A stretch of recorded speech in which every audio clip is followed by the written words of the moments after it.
The house is already listed, my daughter-in-law announced as she walked in with a realtor. She had even chosen the $600,000 asking price without asking me. I calmly placed the deed on the table and smiled. There's just one problem, Chloe. Your name isn't on it. Her face went pale. The house is already listed. My daughter-in-law, Chloe, announced, her voice echoing through my quiet hallway. I was standing by the kitchen island folding my freshly washed linen napkins when she walked into my living room.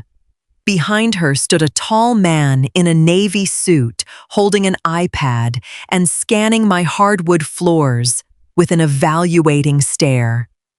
My son Mark trailed behind them, looking intently at his own shoes. I brought Mr. Vance from Westside Realty. Chloe continued waving her hand casually toward the living room windows.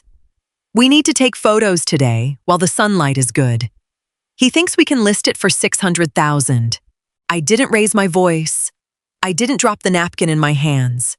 I simply placed it neatly on the stack, walked over to the dining table, and picked up a clear plastic folder I had retrieved from my desk 10 minutes earlier. I had seen them parked on the driveway through the kitchen window. I pulled out a folded parchment document with a golden official seal and laid it flat on the mahogany table right in front of the agent. I looked Mr. Vance directly in the eyes and smiled faintly. There's just one problem, she doesn't own it, I said softly. The agent froze. He looked down at the document, then looked up at Chloe, his professional posture instantly stiffening. I beg your pardon, Mr. Vance asked, adjusting his glasses. Mrs. Miller said this was a family asset ready for liquidation. You forgot to ask the owner, I replied, pointing to the name typed clearly at the top of the deed, Eleanor Vance Miller, sole owner. My late husband and I paid off this mortgage 12 years ago. My name is the only name on this title. Chloe's face flushed red, but she quickly tried to regain control of the room. Eleanor, don't be ridiculous. We talked about you moving into the guest suite at our new place. I picked up the deed, slid it back into my folder, and locked eyes with my son. He looked away. Mr. Vance left within 2 minutes. He didn't even pack his leather tablet holder properly. He just nodded politely to me, muttered an apology for wasting my time, and walked out the front door. Do you have any idea how embarrassing that was? Chloe snapped the moment the door clicked shut. She stood in the middle of my rug, her arms crossed tight. We spent 3 weeks setting up that appointment, Mark. Tell your mother how much stress this saves her. Mark shifted from one foot to the other. Mom, we just thought. You're 68. This house is 4 bedrooms. Cleaning it is too much for your knees. My knees are fine, Mark, I said calmly. I walked past them into the kitchen and turned on the electric kettle. And my hearing is excellent. Yet I don't recall sitting down with either of you to discuss selling my home. It's about our future. Chloe stepped into the kitchen, her heels clicking loudly on the tile. We need the capital for Mark's new franchise venture. You're living alone in a fortune while we're paying rent. It's selfish. I didn't argue. I didn't explain how many hours my husband and I worked to clear this debt. Instead, I poured boiling water into my teapot. Mark, I said, quietly, looking at my son. Your father bought this land in 1988. Every brick was paid for with our labor. It is not a bank account for your investments. Mom, Chloe just wants us all to move forward together, Mark mumbled, unable to meet my eyes. Then you two will move forward in your own way, I replied, setting my cup down. Starting today, things in this house are changing. Chloe scoffed. Changing how you need us to help you maintain this place. I took a sip of my tea, completely unbothered by her tone. I've maintained it for 30 years. I can manage 3 more days until you find new arrangements.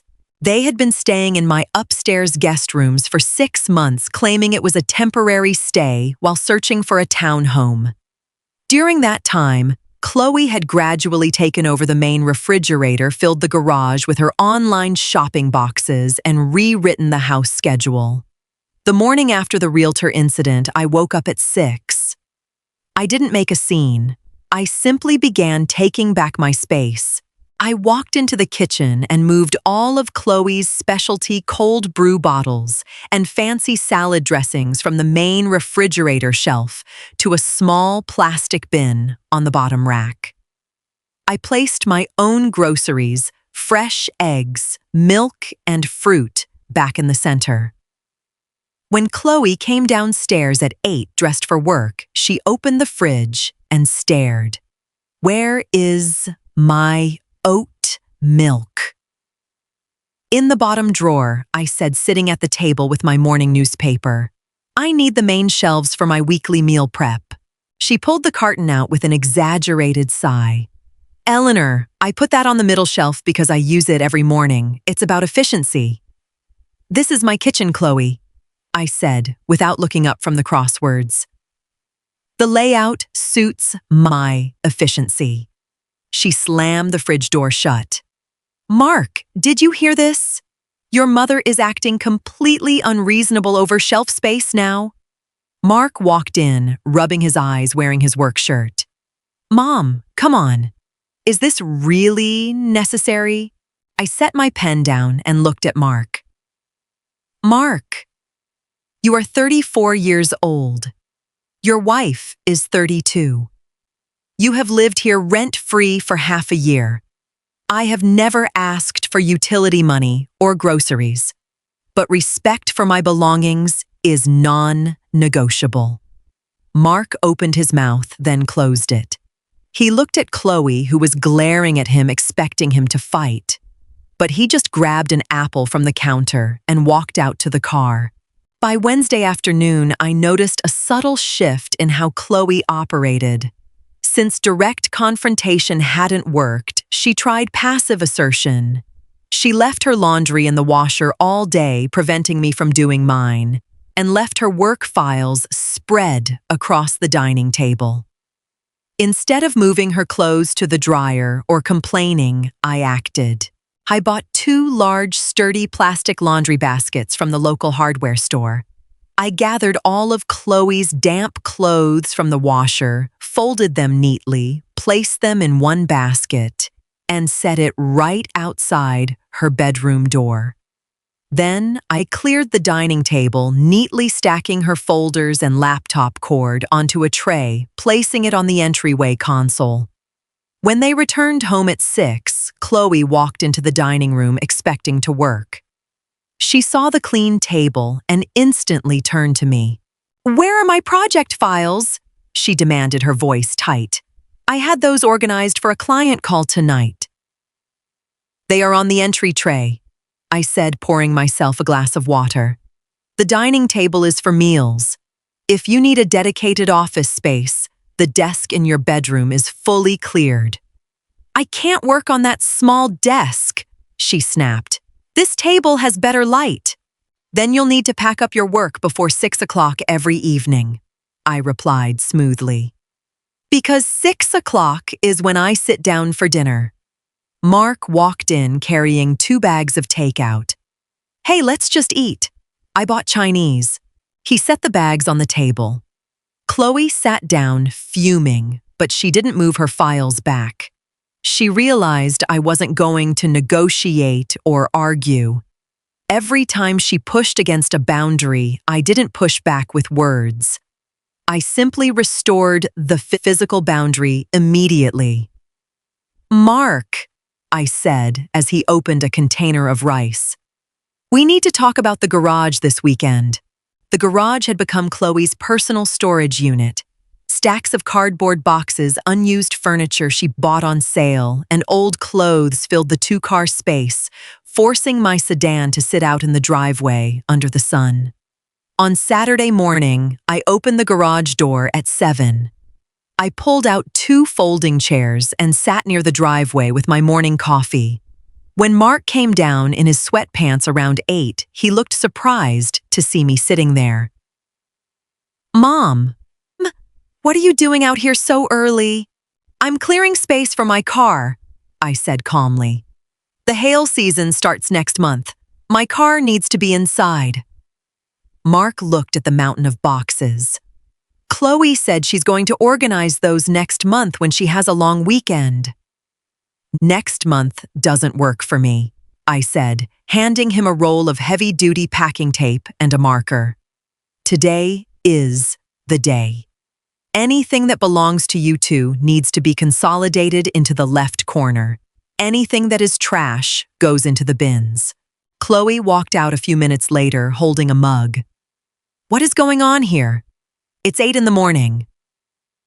"We're organizing the garage," I said, standing up. "I'm moving my car back in by 5 o'clock today." "Eleanor, those boxes contain items for our future home." Chloe raised her voice. "You can't just move them around." "I am not moving them around," I corrected her gently. "I am giving you until 5 me to help Mark organize them. After 5, whatever is blocking my parking space will be placed on the front lawn for donation." "You wouldn't dare," Chloe hissed. I looked her straight in the eyes, my expression entirely relaxed. "Try me, Chloe." She stared at me for 5 long seconds.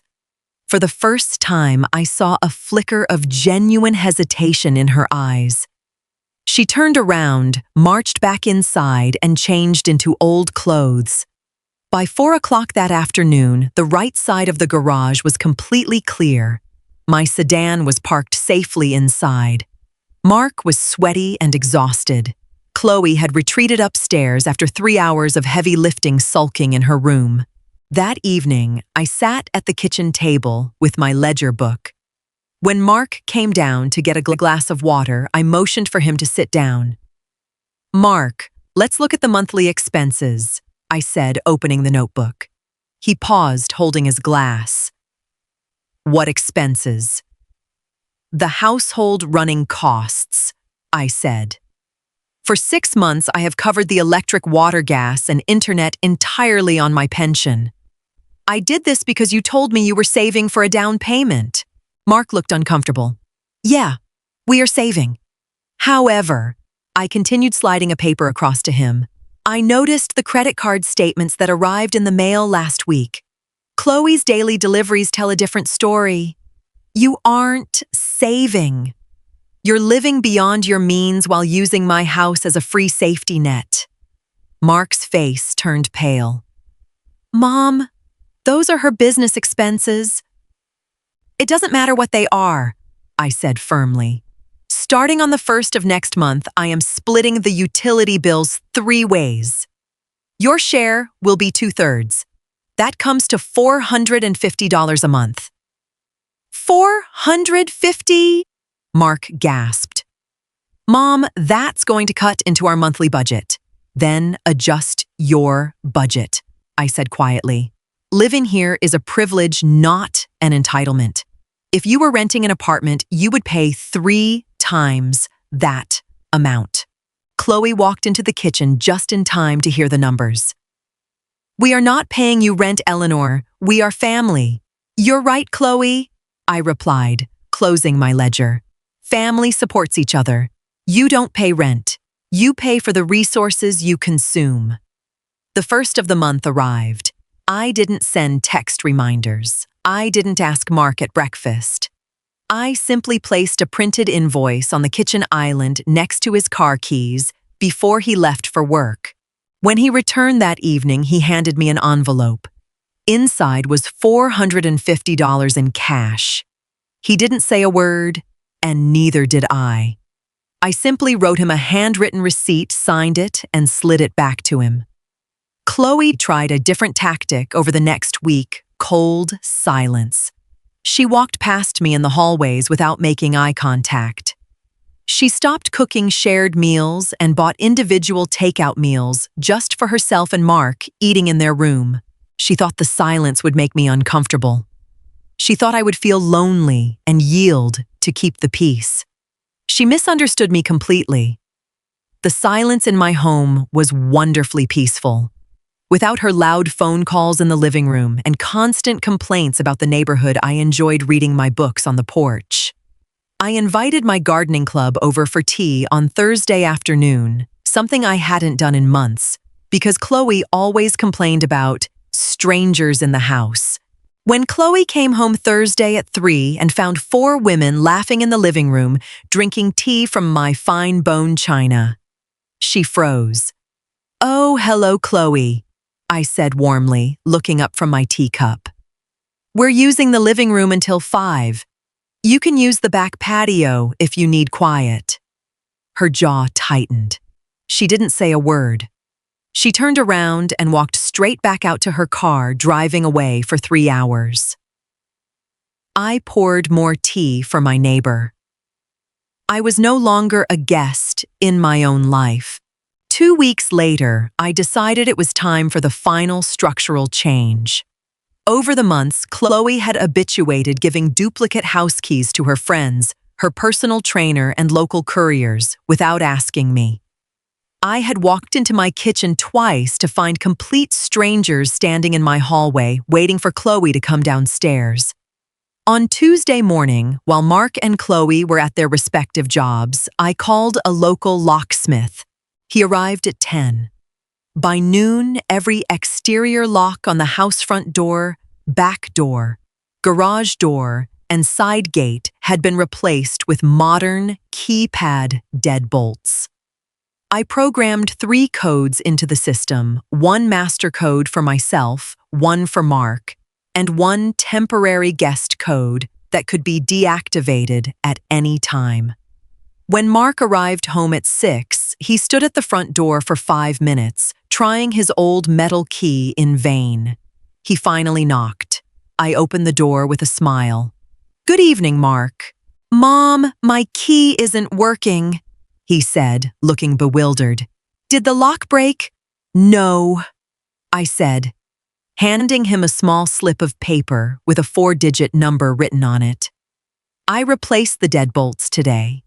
Here is your personal access code."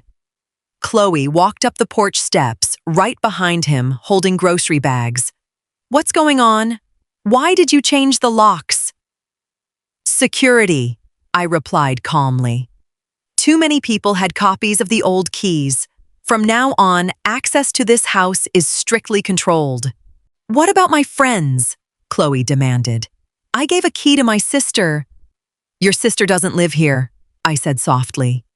"If she visits, you can unlock the door for her while you are home." That night, I heard them arguing in their room upstairs. The walls were thick, but Chloe's sharp voice carried through the floorboards. "She's systematically taking away everything," Chloe hissed. "First the house listing, then the kitchen, then the garage, then the utilities, and now the doors. She's pushing us out, Arng." "She's not pushing us out. Chloe." Mark's voice sounded tired, heavier than I had heard it in years. "She's just asserting her rights. It's her house. We've been acting like we own it, and she let us know we don't. She embarrassed me in front of that realtor. You brought a realtor to sell her home without asking her." Mark shot back, his voice rising slightly. "Do you realize how crazy that was? If someone did that to your mother, you'd call the police." There was a long silence upstairs. I sat in my armchair in the dark living room, knitting a woolen scarf, listening to the quiet settling back into the house. Mark was finally seeing reality. It hadn't required a screaming match or a legal battle. It had simply required me to stand firm, act decisively, and refuse to play the victim. The next morning, Mark came downstairs alone.